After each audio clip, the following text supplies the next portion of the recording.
Hola amigos, ¿cómo están? Bienvenidos una vez más a este canal. Bueno, hoy vamos a hacer un estudio sobre el velo de Moisés. Sí, ese velo con el que él cubría su rostro para hablar ante el pueblo de Israel, luego de que terminaba de hablar con Jehová. Y este símbolo del velo, pues, tiene un significado muy importante relacionado, ¿no?, con ese legado de los antiguos dioses, los falsos dioses del pasado. Pero también este símbolo del velo tiene un efecto dentro del hombre, en el interior del ser humano, como una parte, ¿no?, de ese legado negativo que dejaron los antiguos dioses desde la antigüedad. Así que es un tema muy interesante porque esto tiene varias explicaciones, ¿no? El tema del velo de Moisés, y aquí lo estaremos analizando, compartiendo estas citas bíblicas que tengo por acá para entender todo el contexto del velo de Moisés. Esto está en Éxodo 34 del 29 al 35. En esta cita pues vamos a entender el contexto de lo que estoy hablando, porque quizás hay alguno que primera vez que escucha este tema. Y aconteció que cuando descendió Moisés del monte Sinaí con las dos tablas del testimonio en su mano, al descender del monte no sabía Moisés que la piel de su rostro resplandecía, después que hubo hablado con Dios. Y Aarón y todos los hijos de Israel miraron a Moisés, y aquí que la piel de su rostro era resplandeciente, y tuvieron miedo de acercarse a él. Entonces Moisés los llamó, y Aarón y todos los principales de la congregación volvieron a él. Y Moisés les habló. Después se acercaron todos los hijos de Israel, a los cuales mandó todo lo que Jehová le había dicho en el monte Sinaí. Y cuando acabó Moisés de hablar con ellos, puso un velo sobre su rostro. Cuando venía Moisés delante de Jehová para hablar con él, se quitaba el velo hasta que salía. Y saliendo decía a los hijos de Israel lo que era mandado. Y al mirar los hijos de Israel el rostro de Moisés, veían que la piel de su rostro era resplandeciente. Y volvía Moisés a poner el velo sobre su rostro hasta que entraba a hablar con Dios. Entonces, Moisés, cuando terminaba de hablar con Jehová, dice el texto y la historia de que el rostro de él resplandecía, y eso llenaba de temor al pueblo. Entonces él, al percatarse de eso, se ponía un velo, cubría su rostro para dar la enseñanza. Luego, cuando entraba otra vez a hablar con Yahvé, se quitaba el velo, hablaba con Yahvé y salía nuevamente para darle las noticias al pueblo. Y en ese momento volvía a cubrir su rostro porque resplandecía. Pero ¿cómo así que resplandecía? ¿Qué era lo que realmente sucedía allí? ¿Por qué supuestamente el rostro de Moisés brillaba? ¿No que estaba ante un falso Dios?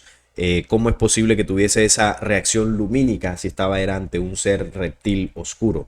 Bueno, vamos a ver qué podría significar todo esto. Una de las explicaciones que encontramos, ¿no?, dentro de lo que es el argumento religioso para entender por qué cubría su rostro, cuando el pueblo vio por primera vez que Moisés, iluminado por la presencia de Dios, tuvo miedo de acercarse a él.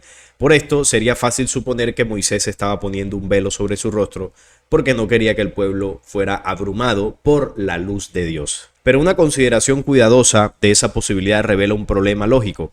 Si ese fuera el caso, ¿no se habría tapado la cara mientras daba la ley al pueblo? No lo hizo. ¿Podría esto indicar que la razón de Moisés para ponerse un velo sobre su rostro no fuera motivada por la gloria que abrumaba al pueblo, sino por lo que sucedió después que terminó de entregar la revelación de Dios? Pablo revela la razón por la que Moisés obró de la manera en que lo hizo, con la gloria de Dios, cuando en Corintios 3 del 12 al 13 dice: por lo tanto, dado que tenemos mente tanta esperanza, usamos una gran audacia en el habla, a diferencia de Moisés, que se puso un velo sobre su rostro para que los hijos de Israel no pudieran mirar fijamente al fin de lo que estaba pasando. Moisés tenía un paño de modestia para ocultar el desvanecimiento de la gloria de Dios. Uno podría preguntarse, ¿por qué haría eso? ¿Fue para proteger el nombre del Señor? No es probable, ya que el temor de Dios habría estado sobre todos los que vieron en el monte Sinaí y experimentaron el juicio después del pecado del becerro de oro. Lo que probablemente Moisés quería ocultar era el hecho de que la gloria que estaba sobre él se estaba desvaneciendo, una indicación de su incapacidad para retener lo que Dios le había impartido. Moisés no quería que el pueblo se diera cuenta de que él no podía sostener la gloria aparente en su vida como todos los demás. Es normal y corriente. Entonces, aquí, según esta interpretación, Moisés se cubría el rostro no por abrumar o atemorizar al pueblo por la gloria de Dios impregnada en él, sino que cuando él terminaba de hablar con Yahvé, ese brillo se iba desvaneciendo, y Moisés quería ocultar que él era incapaz de sostener esa gloria o ese brillo después de hablar con Dios. Entonces se cubría el rostro para que el pueblo no notara la diferencia entre cuando terminaba de hablar con Dios a cuando pues ya entregaba la información, que su rostro se desvanecía o el brillo se desvanecía por completo. Esta es una de las interpretaciones que algunos religiosos dan para entender por qué Moisés cubría el rostro cuando se dirigía al pueblo de Israel. Entonces aquí hay algo curioso, porque como lo decía ahorita, ¿cómo es posible que el rostro le brillara? ¿Acaso estaría ante la presencia de un ser de luz perfecto que lo impregnaba con su gloria, con su luz, y él salía con ese resplandor y por eso se cubría? O quizás su rostro tendría algún tipo de reacción una vez terminada de hablar con Yahvé, una reacción o un efecto que en lugar de sorprender al pueblo lo atemorizaba, porque aquí llama la atención que el rostro de él brillaba, tenía una luz, y lo que hacía la gente era llenarse de terror, no querían ni acercarse a él. Y yo me pregunto, bueno, ¿cómo es posible que las personas le tengan miedo a algo que ilumina? Yo creo que el miedo se asocia más a algo que se vea horrible, se asocia más a algo que tenga que ver con oscuridad, con algo que lo vemos como extraño, como algo anómalo. Ahí sí yo entendería el temor de un pueblo, pero ante una luz, ante un rostro resplandeciente, si bien no es normal que a una persona le brille el rostro, yo creo que eso no genera terror. Eso te podría generar un poco de sorpresa, pero yo creo que un temor que te impide incluso acercarte no lo veo yo tanto por ahí. Yo creo que aquí en el tema de las traducciones que se hicieron del documento bíblico, sobre todo del Antiguo Testamento, aquí probablemente algo se tuvo que haber modificado la historia,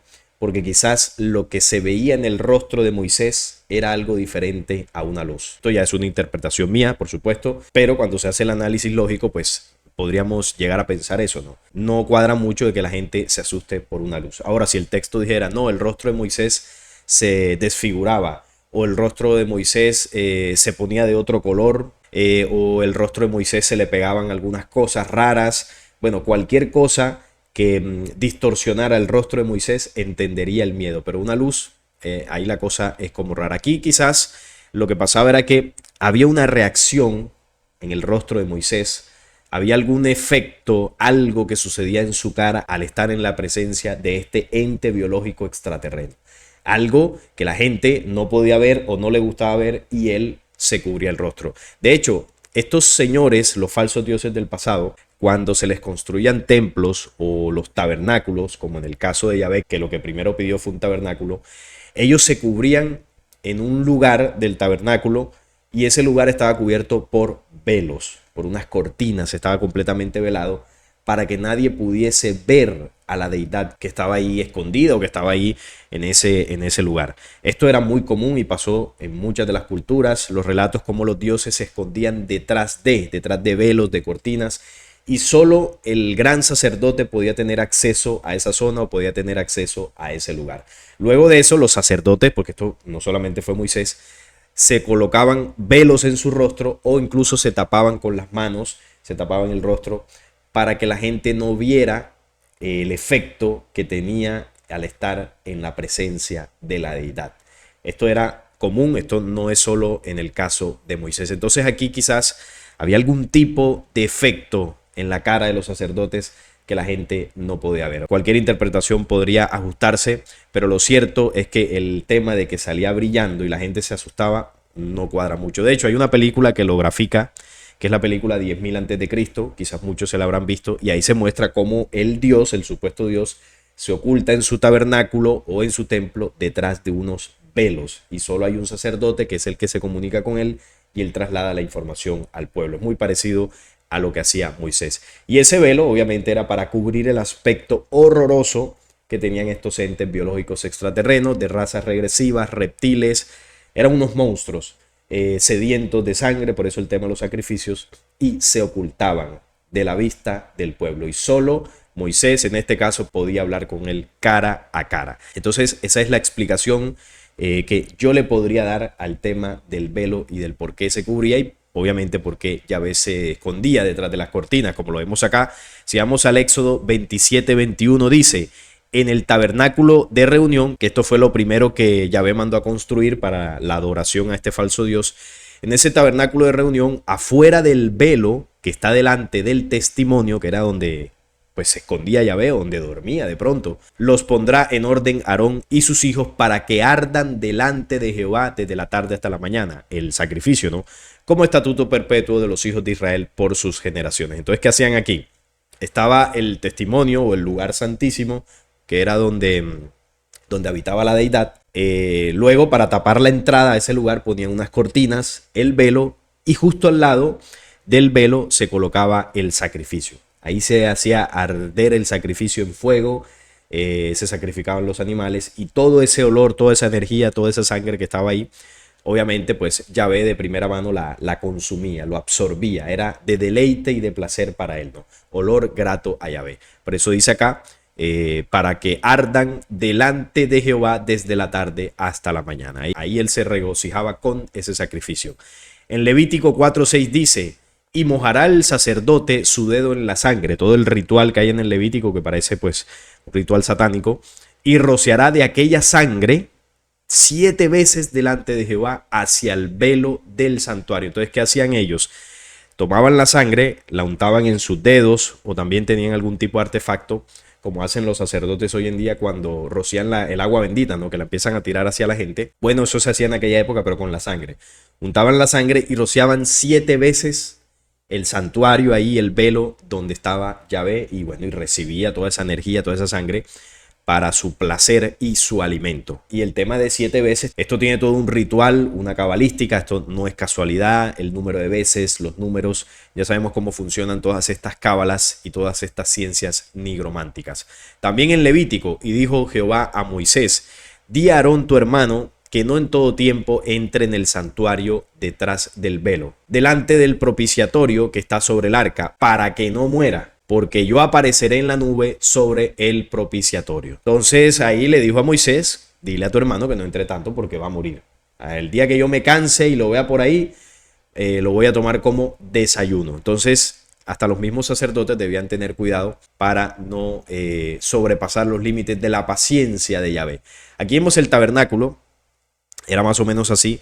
Y si vemos acá en esta imagen a la izquierda, por donde tengo el cursor, aquí se ve el arca de la alianza.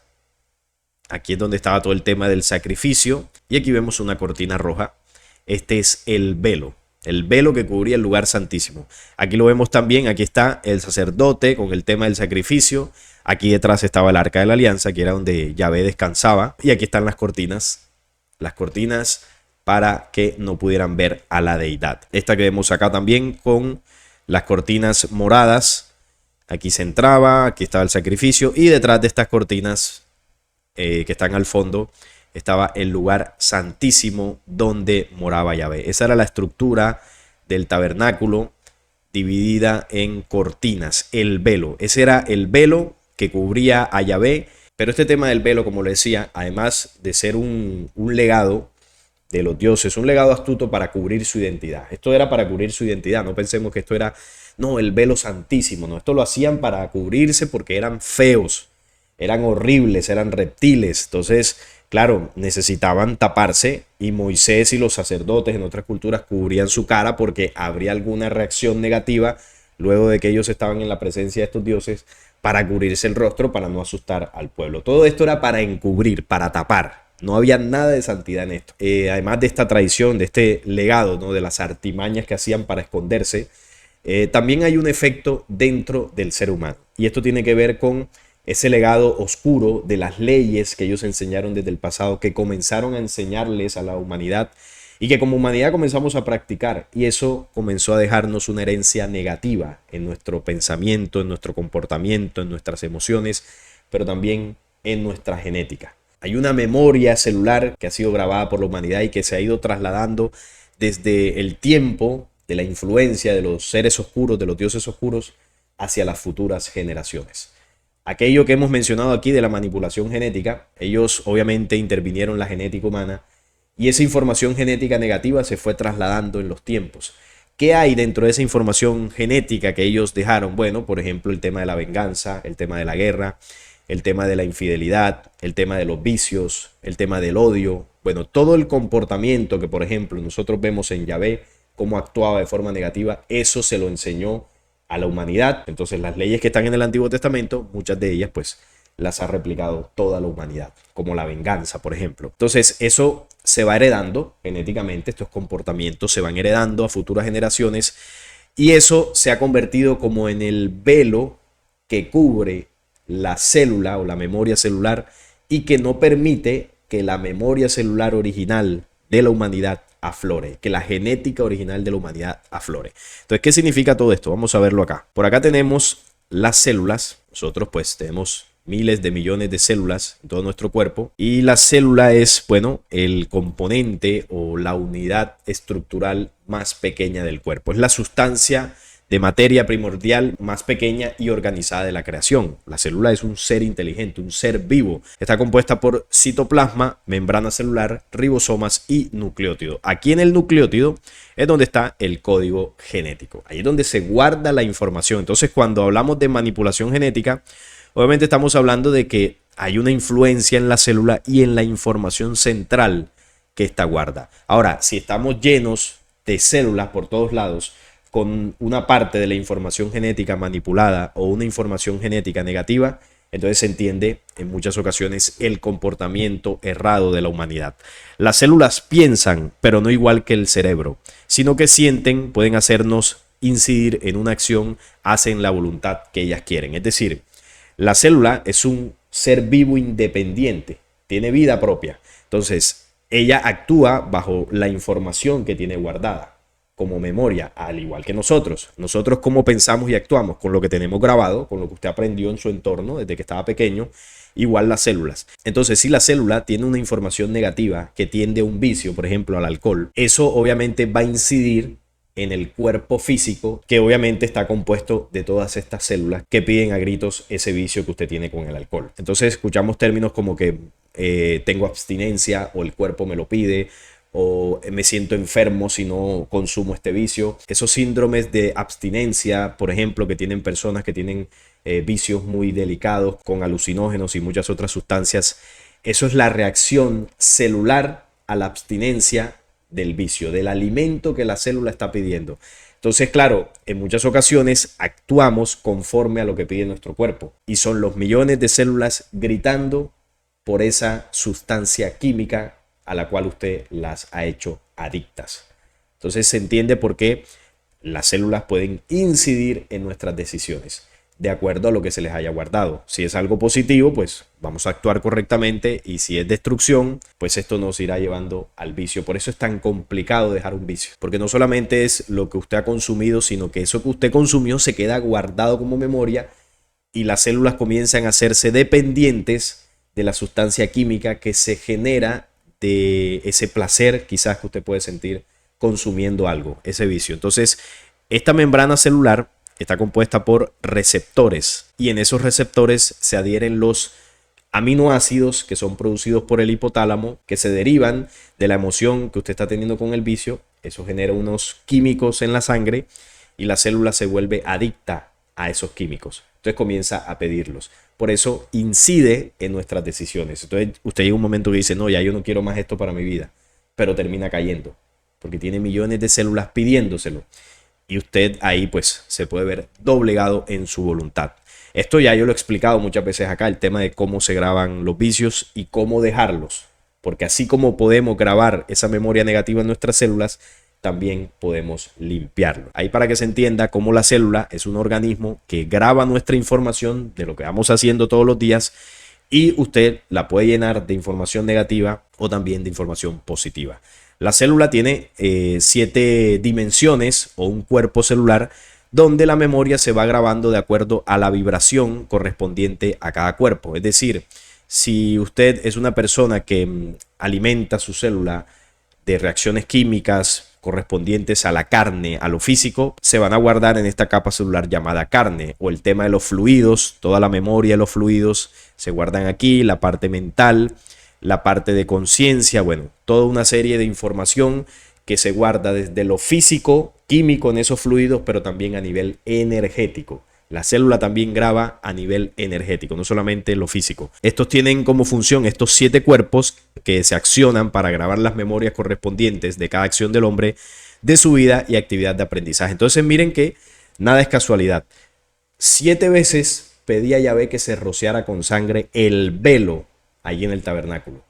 Y la célula tiene 7 cuerpos celulares en los cuales se graba toda la memoria y el accionar diario del hombre. Entonces ahí vamos enlazando elementos para entender cómo eso que hacían los dioses de velarse para que no los vieran, o que Moisés se cubriera con un velo para que la gente no viera la realidad, es algo que se traslada al interior del ser humano. La célula tiene capas velo, pero las capas velo no son naturales. Lo que es natural es la membrana. Ahora, ¿qué son las capas velo? Los 7 cuerpos de la célula a su vez están tapados por 4 capas de sustancia paramental y paramaterial, una sobre otra, conformando un estrato de cobertura dentro de lo material espiritual o electrónico dimensional. Capas que son en sí las causantes de la verdadera muerte del hombre que las desconoce. Entonces, ¿qué ocurre? En la medida que el humano terrestre comienza a grabar información nociva en su mente a través de sus sentidos, eso se va trasladando a su torrente sanguíneo y esa información llega a las células. La célula comienza a grabar esa información, pero esa información negativa genera un efecto en la célula, y es que se va tapando, se va llenando, se va cubriendo de una energía densa, de unos fluidos densos que van tapando y velando la verdadera memoria celular. Entonces, nosotros en nuestra genética, en nuestras células, en nuestra memoria interior, tenemos la capacidad de sobreponernos a un vicio.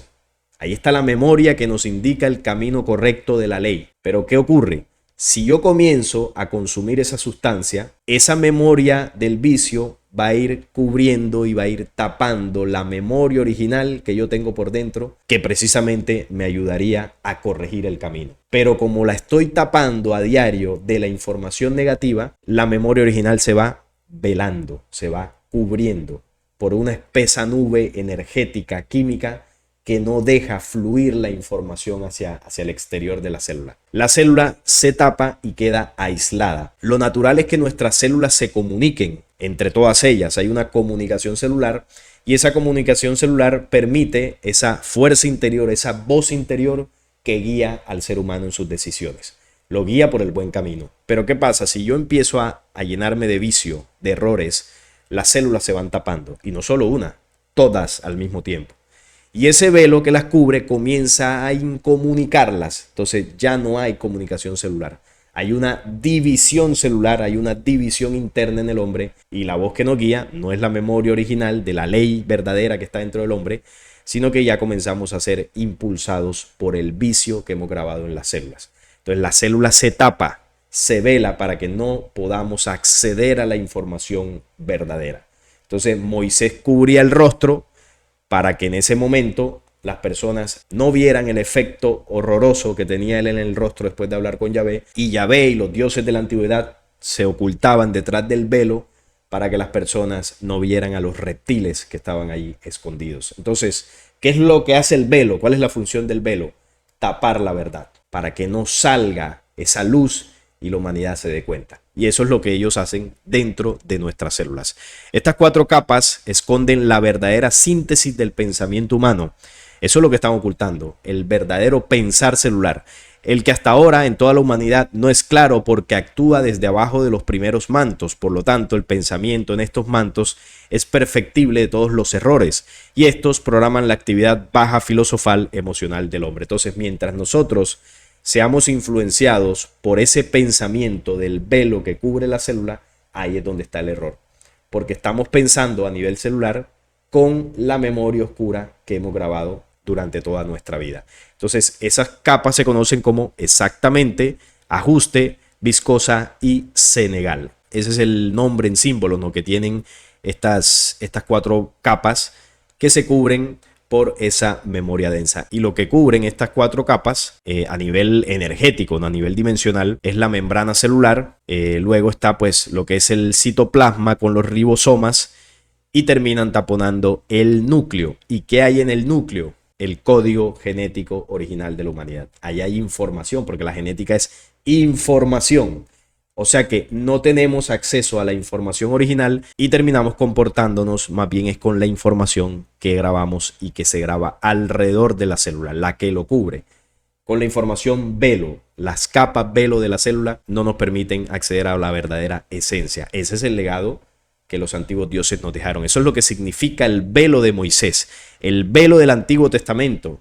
Cuando la humanidad se comporta como lo enseñó Yahvé con sus leyes y mandamientos, eso es lo que conforma el velo de la humanidad que cubre las células y no nos deja contactar y conectar con la memoria original, que es la que, por ejemplo, nos conecta al Dios verdadero.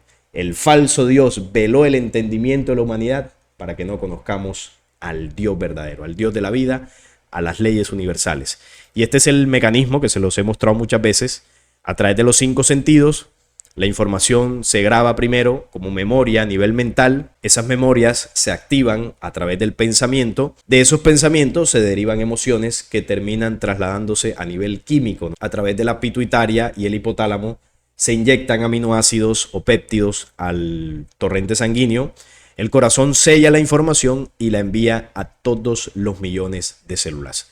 Puede ser información positiva o negativa, lo que usted quiera guardar. Y esa información, a través de todas nuestras reencarnaciones, se va guardando en el espíritu. Entonces el objetivo aquí es alimentar la célula de memorias que traigan sanidad al cuerpo, a la mente, que traigan una salud integral, memorias positivas. Y de hecho acá hay otras citas que les voy a mostrar, algunas dentro del mensaje de Jesús, que nos hablaban de esto y cómo la fuerza del Cristo, que precisamente es una fuerza que se anida también en el nucleótido celular, es la que rompe el velo, ese velo celular. Aquí, por ejemplo, en 2 de Corintios 3, del 13 al 16 nos dice, este es Pablo, y no como Moisés, que ponía un velo sobre su rostro para que los hijos de Israel no fijaran la vista en aquello que había de ser abolido.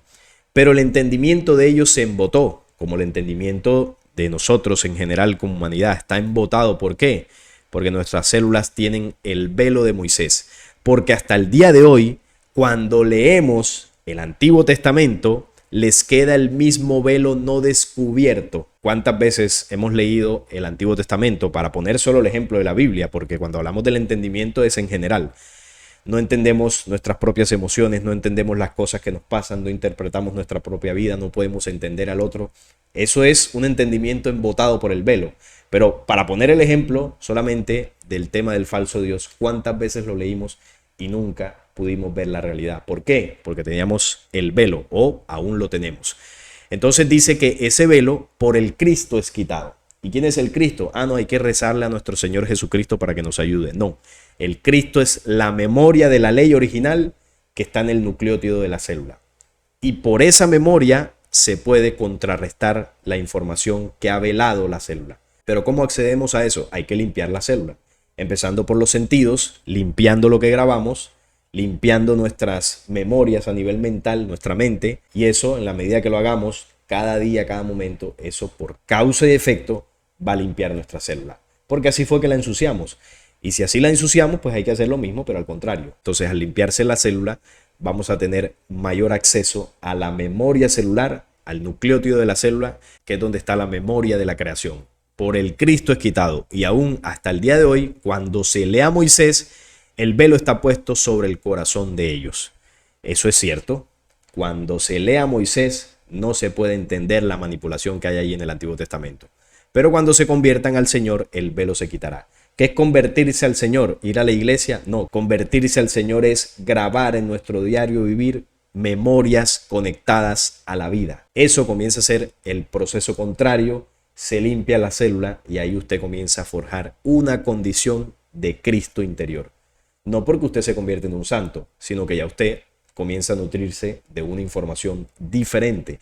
Ya no se nutre de la información del odio, del vicio, de la venganza, sino ya se conecta a leyes como el amor, como el perdón, la comprensión, la pureza, la fidelidad. Son virtudes espirituales diferentes. Ahí usted se convierte en seguidor del Cristo, no de Jesús allí en la iglesia, sino del Cristo interior, de la ley interior que lo guía por el camino correcto.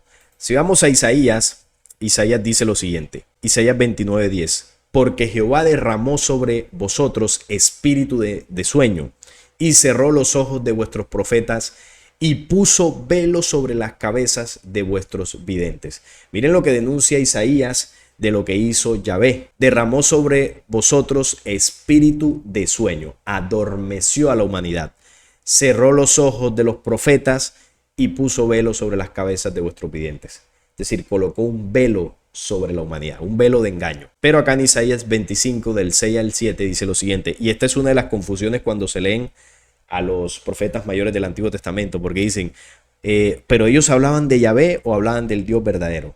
Ellos eran profetas del Dios verdadero. Nacieron allá en Israel y obviamente pues estaban influenciados por esa cultura. Pero en las traducciones bíblicas estratégicamente se colocó el nombre de Jehová siempre que ellos hablaban del Dios verdadero. Entonces hay veces que denuncian a Jehová y hay veces que parece que estuvieran hablando bien de Jehová. Como por ejemplo aquí, en la cita anterior, aquí evidentemente Isaías está denunciando una acción negativa que hizo Jehová. Pero acá miren lo que dice. Y Jehová de los ejércitos hará en este monte a todos los pueblos banquete, manjares suculentos, banquete de vinos refinados, de gruesos tuétanos y de vinos purificados, y destruirá en este monte la cubierta con que están cubiertos los pueblos y el velo que envuelve a todas las naciones. Entonces, en la cita anterior, Isaías denuncia que Jehová colocó un velo sobre la humanidad.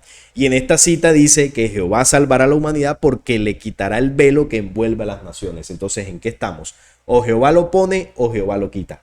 No, aquí lo que realmente ocurre es que en las dos citas se están hablando de cosas distintas. En la anterior, Isaías está denunciando el Dios del Antiguo Testamento y en esta que estoy mostrando, aquí está hablando de la ley original. Solo que en las traducciones se coloca que quien hace esto es Jehová de los ejércitos. Y esto no es cierto. Aquí Isaías lo que está mostrando es que esa ley original, en el momento que se despierta dentro del hombre, quita el velo que envuelve a las naciones o a las células, que es esto mismo que decía Pablo, ese velo que por el Cristo es quitado. Realmente Isaías está hablando de lo mismo. La ley del Cristo, el poderío interior en ese despertar de la humanidad, es el que destruirá la cubierta con que han sido envueltos todos los pueblos o todas las células y el velo que envuelve a todas las naciones. Ese es el símbolo del velo, un legado que utilizaron los antiguos dioses para esconderse porque eran horrendos y el legado interior negativo que dejaron en la memoria celular de la humanidad. Y eso lo hicieron para que el ser humano nunca descubriera su verdad interior. Acá en Mateo 27 del 49 al 51, ¿qué es lo que hace el Cristo luego de que es crucificado, entrega su espíritu? ¿Cuál es el efecto que genera eso? He aquí el velo del templo se rasgó en dos, de arriba abajo, y la tierra tembló y las rocas se partieron. Eso fue en el momento que Jesús fallece en la cruz y luego a los 3 días resucita. Vemos cómo el poderío del Cristo rasga el velo del templo en dos, el velo del segundo templo, porque el velo estaba también en los templos, no solamente era en el tabernáculo. Entonces vemos como siempre el Cristo destruye el velo que impusieron los falsos dioses. Por acá también dice en Hebreos 10:20, por el camino nuevo y vivo que Él nos abrió a través del velo, esto es de su carne. Aquí está hablando del Cristo. Es el que abre el camino a través del velo para que la humanidad salga del adormecimiento. Y hay otro símbolo que llama la atención, que es el baile que le hace la hija de Herodías a Herodes. Creo que se llama Salomé. Y ese baile se lo hace para seducir a Herodes, porque la madre de ella, Herodías, quería destruir a Juan el Bautista. Entonces como que le dijo, báilale, y él, como está enamorado de ti, va a hacer lo que tú le pidas. Y miren lo que ocurrió. Pero cuando se celebraba el cumpleaños de Herodes, la hija de Herodías danzó. ¿Y saben cómo se llama esa danza? La danza de los 7 velos. Esta es una danza erótica, lujuriosa, y esos 7 velos significan los 7 pecados capitales que cubren la memoria celular. De esos 7 pecados se alimenta el velo que cubre pues toda la célula. Recuerden que son 7 memorias celulares o 7 cuerpos celulares, y estos 7 cuerpos celulares son atacados por los 7 velos o los 7 pecados capitales. El baile agradó a Herodes porque él estaba enamorado de la hija de su esposa, imagínense ustedes eso, por lo cual este le prometió con juramento darle todo lo que ella pidiese. Ella, instruida primero por su madre, dijo, dame aquí en un plato la cabeza de Juan el Bautista. Y él pues no quería hacerlo, pero terminó cediendo ante la danza de los 7 pecados capitales. Es lo mismo que nos ocurre a nosotros. Nosotros no queremos traicionar nuestra verdad interior. nuestra memoria interior. Pero llega la danza de los 7 velos, somos seducidos por cualquiera de estos pecados capitales, sea la lujuria, el odio, la pereza, y terminamos sucumbiendo. Termina influenciando en nosotros la memoria oscura que hemos grabado en nuestras células, y ahí es donde, bueno, cometemos el error. Entonces, aquí en el símbolo Juan representa esa verdad que es decapitada dentro de nosotros y terminamos entregándonos a los placeres de los vicios que hemos guardado. Esta es la danza de los 7 velos, que obviamente tiene que ver con todo esto que hemos hablado sobre el velo detrás del cual se escondía Yahvé, el velo que usaba Moisés para cubrir su rostro, y esto, como ya lo vimos, representa el velo que cubre nuestras células para que no aflore la verdad interior en el hombre. Por eso dice que aun cuando leemos el Antiguo Pacto, sigue el velo no descubierto, el cual por el Cristo es quitado. El Cristo, la memoria de la creación que está en nuestra genética, en el nucleótido de la célula, que es de la que debemos alimentarnos. Por eso está todo el tema de la actividad solar. Aquí lo he mencionado también, de que esa actividad solar, esa energía, lo que está haciendo es remover a nivel energético, pero también a nivel genético, a todas las especies vivas del planeta, y dentro del ser humano busca restaurar o contribuir para que esa genética original se restaure. Pero ahí es donde usted tiene que elegir. ¿Quiere fortalecer la memoria del velo que cubre la célula, esa memoria oscura, o quiere limpiarse para que aflore esa genética original y esa energía del sol le impulse a vivir ese proceso? La decisión es suya. Por eso dice Apocalipsis, el que sea perverso, siga siendo perverso. Y el que sea santo, santifíquese todavía más. La elección es de cada uno de nosotros, si queremos quitarnos el velo definitivamente o si queremos seguir siendo seducidos por la danza de los 7 velos y el velo que cubría el rostro de Moisés para que no podamos ver nunca la verdad interior. Así que este es el estudio que quería compartir con ustedes sobre el velo de Moisés, ese que cubría su rostro, que tiene un símbolo muy interesante dentro de lo que es el ser humano. Ya lo demás me lo pondrán ustedes en los comentarios, qué opinan de todo esto, de pronto tengan otra interpretación, por ahí los estaré leyendo. Si este video les gustó, les agradezco un like, la suscripción al canal y compartirlo para que llegue a más personas. Hasta la próxima.